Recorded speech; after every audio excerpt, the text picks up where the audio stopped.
वीरेन जी, प्रधानमंत्री ऐसा क्यों कह रहे हैं कि विपक्ष ड्रामेबाजी कर रहा है? और समाजवादी पार्टी का रुख देखकर आज बिल्कुल साफ लग रहा है, और राजीव राय को सुनने के बाद भी और राम गोपाल जी को भी सुनने के बाद कि ऐसा प्रतीत होता है कि ये लोग SIR पर जब तक बात नहीं होगी तब तक सदन चलने की प्रक्रिया को विपक्ष अलाउ नहीं करेगा। ब्रजेश जी, हर साल दिसंबर और जनवरी में आप सुनते होंगे कि जो मतदाता सूची से जुड़े हुए अधिकारी हैं उनका ट्रांसफर नहीं किया जाएगा जनवरी तक। हर साल एक पुनरीक्षण कार्यक्रम चलता है नवंबर, दिसंबर, जनवरी तक।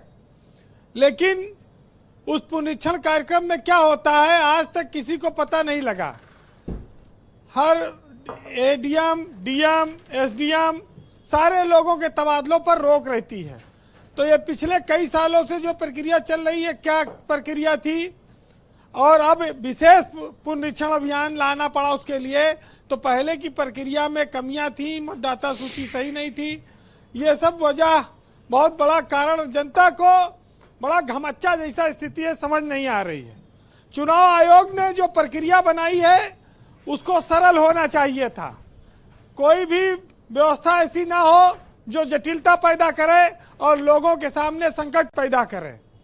भारत जैसे देश में हर आदमी ऑनलाइन आवेदन नहीं कर सकता है, जबकि ऑनलाइन आवेदन करने पर सबसे ज़्यादा एक प्रमाण भी आपके पास में रहता है, वो सबसे बेस्ट तरीका है, और उसको लेकर आप आगे कहीं भी जा सकते हैं और अपनी लड़ाई लड़ सकते हैं। लेकिन मतदाता सूची में नाम दर्ज कराना इतना कठिन होगा, इतना भय पैदा हो जाएगा, इसकी किसी ने उम्मीद नहीं की होगी। देखिए, टिप्स की बात जहां तक है तो भाई हार के 100 कमी होते हैं, और जो जीत गया उसकी 100 कमियां ढक जाती हैं। तो जो जीता वो सिकंदर, और जो हारा उसके लिए कुछ दूसरा कहा जाता है। खैर, तो हारने वाले को सारे उल्हाने ताने सुनने के लिए तैयार रहना चाहिए। विपक्ष चुनाव हार रहा है, बीजेपी चुनाव जीत रही है, तो वो उसको बोलेगी भी, और अब अगले 5 साल तक उसको इंतजार करना होगा। लेकिन जिसका हर दांव सही पड़ रहा है उसको इतना जटिल प्रक्रिया को अपनाने की जरूरत क्या है। वैसे देखिए, उत्तर प्रदेश में अभी चुनाव में 15 महीने का लगभग समय बचा हुआ है जी। अगर चाहते तो ये जैसे पहले घर घर BLO जाते थे, नाम नोट करते और उनसे दस्तखत कराते, फॉर्म भरवाते, और आराम से नई मतदाता सूची 5-6 महीना, साल भर में तैयार हो जाती। लेकिन ये समय अब 7 दिन का और बढ़ाया गया, तारीख तो 4 और 7, 11 तारीख तक, दिसंबर तक रहेगा। ये अफरा तफरी इसी वजह से है।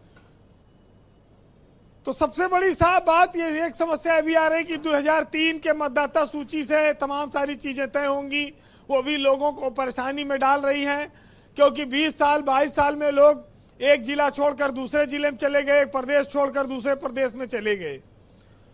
मतदाता सूची के बोझ से BLO भाग रहे हैं, अधिकारियों पर भी काम का दबाव रहता है। किसी के घर फार्म पहुंचा, किसी के घर में वोट कट गया, किसी का पता गलत है, किसी का बल्दियत गलत है, तमाम सारी कमियां रहती हैं।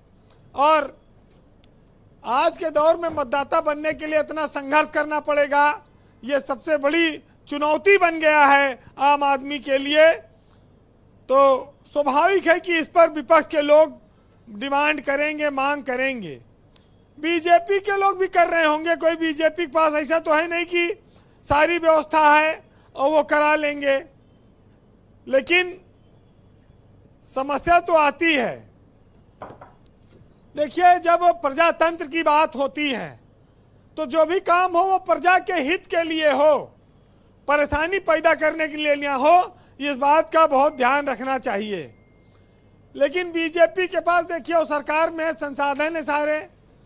आपको बताएं कि बीजेपी में एक बार मैंने आपको बताया था कि एक प्रवक्ता के यहाँ एक कैमरामैन डिबेट कराने गए थे और ऑनलाइन सदस्यता अभियान चल रहा था। तो वो प्रवक्ता ने उनका कहा, जरा अपना फ़ोन दियो कैमरामैन से। बस वो उनके फ़ोन से ऑनलाइन उनको बीजेपी के सदस्य बना दिए। अब कैमरामैन परेशान कि हम यहाँ डिबेट कराए इनका, कि हम मीडिया में हैं कि हम बीजेपी के सदस्य हैं, ये सब भी खेल हो जाता है कई बार। और ये इसी तरह से मतदाता सूची पुनरीक्षण को भी आप देखिए जी कि अब तो लोग अपना फोन छुपाए घूम रहे होंगे कि फोन बचाए रहो। वैसे नहीं, खान साहब तैयार हैं, बशर्ते कोई मतलब ओटीपी आए तो। देखिए ब्रजेश जी, हर चीज के पीछे अगर पसीना बहाना पड़ेगा, काम छोड़कर मतदाता सूची में नाम डलवाना पड़ेगा, तो काहे की तरक्की और काहे का सरकारी तंत्र और व्यवस्था और सरलीकरण। चुनाव आयोग को इस पर विचार करना चाहिए और वो कैसे इस पर करेगा ये उसको देखना होगा।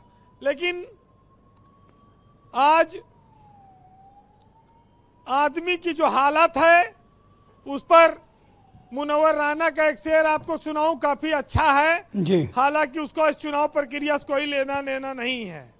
आप सुनिएगा कि रोने में एक खतरा है, तालाब नदी हो जाते हैं और हंसना भी आसान नहीं है, लब जख्मी हो जाते हैं और स्टेशन से वापस आकर बूढ़ी आंखें सोचती हैं कि फल शहरी हो जाते हैं, पत्ती देहाती रहते हैं। और गांव के भोले भाले वासी आज तलक ये कहते हैं कि हम तो ना लेंगे जान किसी की, राम दुखी हो जाते हैं। और बोझ उठाना शौक कहाँ है, मजबूरी का सौदा है, और रहते रहते स्टेशन पर लोग कुली हो जाते हैं। बहुत शुक्रिया वीरेंद्र जी, आपका बहुत बहुत धन्यवाद। ग्राउंड जीरो से अपना इनपुट, फीडबैक और पॉलिटिकल ऑब्जर्वेशंस हम तक पहुंचाने के लिए। बहनों भाइयों, इस पर